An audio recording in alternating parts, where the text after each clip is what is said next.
Salut à tous, le journal du foot de ce lundi 21 décembre. Décidément, le PSG a du mal face au gros cette saison en Ligue 1.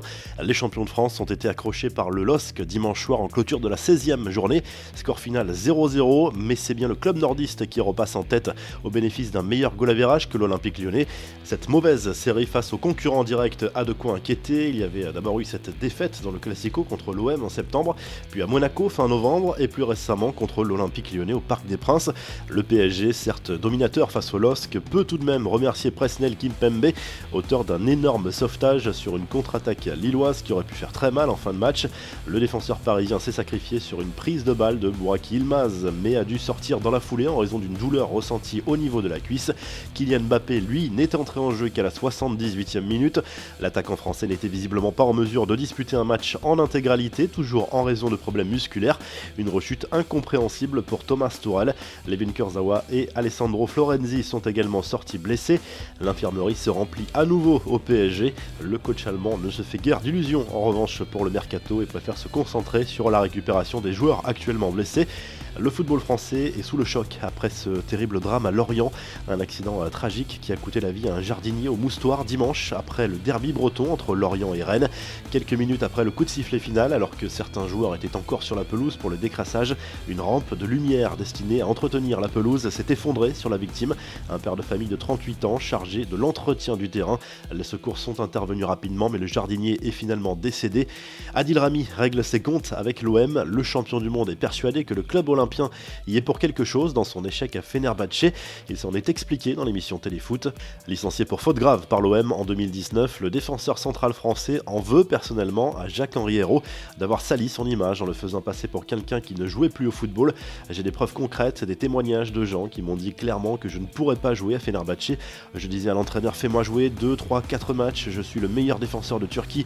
Il me disait oui c'est vrai mais c'est comme ça, c'est le football, je ne peux pas t'expliquer. Dans ma tête j'ai compris, a assuré Rami pour qui la raison est toute trouvée.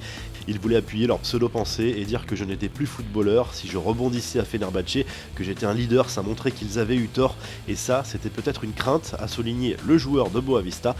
Les infos en bref, Luis Suarez est passé aux aveux. L'attaquant uruguayen a été interrogé par le procureur de Pérouse dans le cadre de l'enquête sur l'irrégularité de son examen d'italien passé l'été dernier pour faciliter un éventuel transfert à la Juve. Cet examen pour obtenir la nationalité italienne était bien bidon. L'ex-buteur du Barça aurait reconnu avoir reçu les questions et les réponses une semaine avant l'épreuve, selon la presse italienne. En Serie A, justement, Raphaël Leao a marqué le championnat de son empreinte dimanche. L'attaquant de l'AC Milan a inscrit le but le plus rapide de l'histoire de l'élite du football italien face à Sassuolo après seulement 6 secondes de jeu.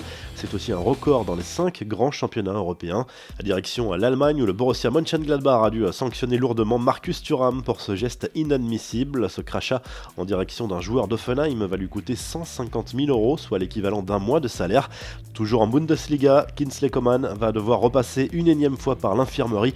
L'ailier du Bayern, sorti sur blessure lors du succès face à Leverkusen samedi, devrait logiquement manquer plusieurs semaines de compétition. Il souffre d'une élongation à la cuisse gauche.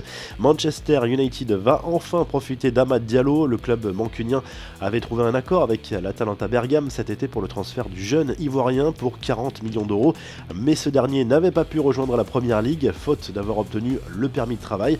Selon Sky Sports, ces formalités administratives seront bientôt réglées. La revue de presse, le journal de l'équipe revient notamment sur le choc sans vainqueur et sans but entre Lille et le PSG dimanche soir. Défense de marquer, titre le quotidien sportif avec ce sauvetage de Kimpembe en illustration. En Espagne, le journal AS revient notamment sur le succès du Real Madrid à Eibar, 3-1. Karim Benzema a encore été décisif en ouvrant le score en début de rencontre et en réalisant 2 passes décisives. Le Real reste co-leader de la Liga mais avec 2 matchs de plus que l'Atlético Madrid. Le Mundo Deportivo consacre sa une au roi Lionel Messi qui a égalé Pelé ce week-end en tant que meilleur buteur de l'histoire du football pour un seul club. 643 réalisations avec le maillot Blaugrana. C'est désormais une certitude, Messi va dépasser le Brésilien sur sa possible dernière saison en Catalogne. Enfin en Italie, la Gazette dello Sport évoque la course au titre à distance entre l'AC Milan et l'Inter. Vainqueur à Sassuolo, les rossoneri ne lâchent pas la tête mais l'Inter s'accroche un point derrière grâce à son succès contre la Spezia. On se quitte comme chaque lundi avec le classement réactualisé des meilleurs buteurs dans les grands championnats européens et à très vite pour un nouveau journal du foot.